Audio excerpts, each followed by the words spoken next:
Halo semuanya, selamat datang di sesi TKA, Tes Kemampuan Akademik, untuk mata pelajaran pilihan Fisika. For your information, bahwa cakupan muatan fisika yang akan muncul itu meliputi kinematika, dinamika, fluida, kalor dan termodinamika, serta kelistrikan. Sedangkan untuk konteks muatan fisikanya itu mencangkupi fenomena fisika di lingkungan, makhluk hidup, teknologi, dan percobaan atau penyelidikan sederhana. Oke, mari kita selesaikan satu soal TKA Fisika terkait botol semprotan parfum. Atau kalau dalam fisis kita akan membahas lebih tepatnya hukum Bernoulli. Kenapa sih ini bicara tentang hukum Bernoulli?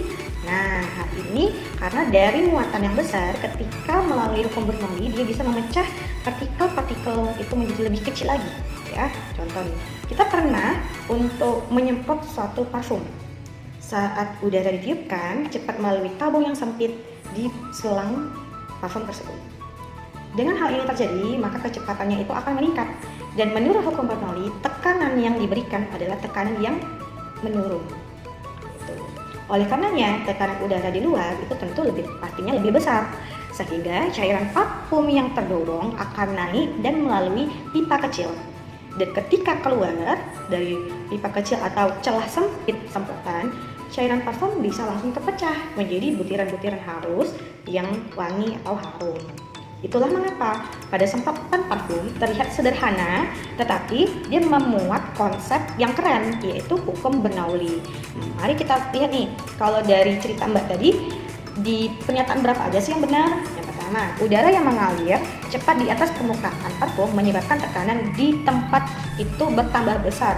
Oh, tentu salah sekali. Kenapa? Karena udara yang mengalir cepat justru membuat tekanannya berkurang, bukan bertambah. Oke. Kemudian tekanan di permukaan cairan parfum menjadi lebih tinggi daripada tekanan di atasnya. Salah. Kenapa? Karena tekanan di permukaan cairan parfum tentu lebih rendah dari tekanan udara di luar. Ketiga, cairan parfum terdorong naik ke atas karena faktor tekanan udara luar. Nah, ini benar. Kenapa? Cairan itu kan didorong nih. Akibatnya tekanan udara yang di luar pasti lebih besar. Kalau di udara luar itu kecil, nggak mungkin bisa kedorong cairannya. Pernyataan ketiga benar. Pernyataan keempat, volume cairan yang berada di dalam botol parfum mempengaruhi aliran parfum.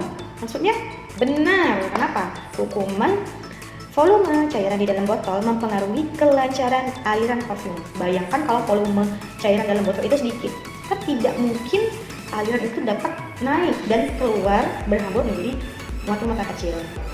Berarti kan pernyataan 4 benar. Kelima, alat ini memanfaatkan hukum Pascal dalam proses penyemprotannya. Tentu salah. Kenapa bukan Pascal, Mbak, tapi Bernoulli? Karena Pascal itu tentang gaya, ya. Gaya pada piston. Oke, dongkrak ya lebih kenalnya. Pada semprotan atau parfum ini sendiri atau semprotan apapun itu terkait di hukum Bernoulli gitu.